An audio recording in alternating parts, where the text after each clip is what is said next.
সুপ্রিয় দর্শক, খুলনার কিন্তু অবস্থা পুরো ভয়াবহ অবস্থা।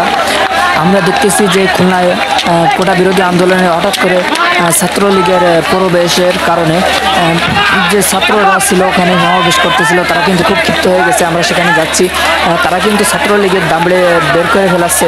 তো দেখুন খুলনার বিশ্ববিদ্যালয়ের ছাত্রদের ক্ষমতা কেমন। তো আমরা দেখতে পাচ্ছি যে রাস্তাঘাটের অবস্থা কিন্তু খুব ভয়াবহ, পরিস্থিতি কিন্তু খুব বিপদের দিকে যাচ্ছে, ভয়ঙ্কর অবস্থা এখানে।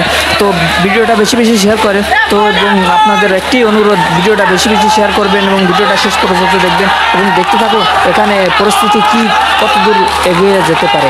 তো আমরা পিছন যাচ্ছি, দেখি কি ঘটলো, আসলে কাদের সঙ্গে ঘটলো। আমরা ভিডিওটা শেষ পর্যন্ত দেখতে থাকবো ইনশাআল্লাহ।